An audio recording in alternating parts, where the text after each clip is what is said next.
And family, good rising. Black Finish checking in. Right now, I'm out doing a couple errands for my wife, actually, going to go get her some gas. So, I wanted to talk to you about owning how you make your money and leasing everything else. So, I want to say it just like that because it's very valuable because we was raised to own everything. And a lot of times we try to own things that loses value quickly. Most of it loses value as soon as we purchase it. And when we have to think about generational wealth and starting businesses and being independent and breaking curses and chains, that's one of the things that we're gonna have to break. We're gonna have to break the curse, I would say, I'm gonna call it a curse, of buying things and trying to own things that actually decrease in value and tie us down. That keeps us from living out our full potential because we can't move around like we want to because we tied down to an area because we're trying to own this and that. And I heard a gentleman that I really, really respect. He's out of Phoenix.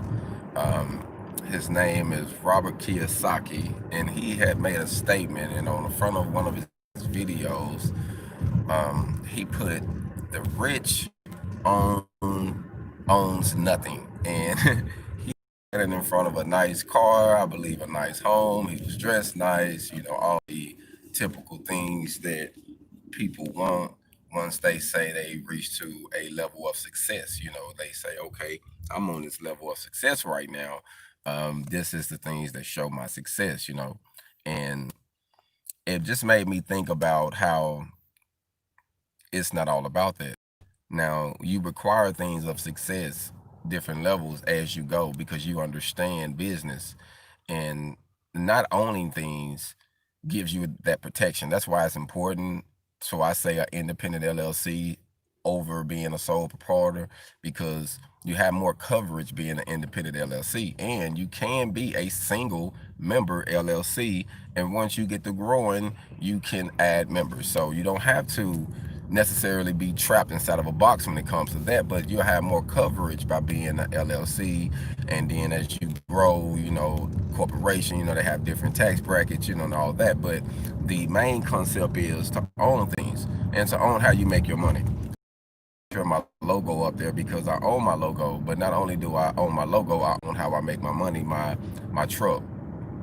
I own the truck, I own the tools, I own the welder, I own the things that's in it. So it's easy for me to do things and move things around if I have to because I make sure that I own the business. And if I don't own where I lay my head, which is fine because that's cool, I can always back up and move around. But I want to own how I make money. I want to own my independence. Now, when it comes to buying and leasing vehicles, I honestly think that there's a benefit to buying certain vehicles and there's a greater benefit to leasing certain vehicles. This all depends on what you're using it for and what you're doing with it. Like if you have a vehicle that's just using for a job or for office or just for commute back and forth to business, nothing, just for driving, I would most definitely lease that. Unless it's a vehicle that, you like and that you just want to buy and it's something that the maintenance on it is cheap, and if it's something that do pop up, you can always fix it and keep it going, and it looks nice and it represents what you like. So there's nothing wrong with that neither. But you most definitely need to know the difference, and I think that uh, building our independence, we have to realize that a lot of the things that we buy, because I was big on buying clothes, like I enjoyed to look good. So I spent a lot of money on clothes, a lot of money on cars and rims and accessories, systems and stuff. And not knocking saying there's anything wrong with it, but you have to put your priorities in line. You have to know what's most important, what's really important. Am I trying to look good or am I trying to be good? You see what I'm saying? Because sometimes you'll meet a lot of people that'll look a certain way, but they really don't have the things that they look. They really par. They really don't have things lined out the way you think. That Mr. Walton from Walmart, he didn't look like, even though he had a lot of money. And I'm cool with being the same way with having that, having my own truck that he liked. He had a nice Ford that he enjoyed, and that was cool with him. And he had things, but his main thing is he had people working for him that probably would have never got to the level that he was on. So you know what he did? He never wanted to look bigger than them, even though he was bigger than them. He wanted them to know that, hey, if you work with me and you network with me and help me build this, I can make you just like this. I can turn you into a millionaire. If you give me 20, 25 years, I can make you this X amount of money if you're willing to network with me and work with me. You know what I mean? I can make you well off where you don't have to worry about anything. You know what I'm saying? So I like his concept. And just me being from Arkansas, being born in Little Rock, Arkansas, I'm a hog. I'm a natural hog. So someone asked me, where do you get the hog from? Is it like the hog on Razorbacks? And it's not like the Razorbacks. It's completely different. My hog is coming from my struggle. And my hog is blue because blue to me represents the struggle, represents the blues of things, representing the growth and the development of things. So that's why I pick and pursue certain things when I say things like that. But on the bigger scale, the hog stands for honoring our generation ornamental nature, and it also stands for hustling over grounded obstacles naturally, because that's what I had to do. I had to hustle, and I had to learn how to not be domestic, because like a like a dog, it expects to be fed. It expects to be a meal to be out, a bowl to be out. It expects someone to take care of it, so to speak. But a hog isn't like that. A hog has to feed itself. Meaning, if you're independent, if you don't get out there and you don't go knock on the doors, that you're not going to get fed. If you don't go and make a way, that there's not going to be a way. So, um, coming from where I'm from, I had to learn how to get things out the mud, so to speak. That's what we used to say, because I'm from the Delta. We say, hey, we getting it out the mud because I'm from the muddy waters. And we had to learn how to utilize what we got and get it however we could. So it taught me work ethics, it taught me grind, it taught me endurance, and it taught me relentless to be relentless. And I feel like it's very, very important that we would own how we make our money, own how we make our money, own how we make our money, products over talent, because in the long run, you're gonna have more flexibility. You're gonna be able to do more things.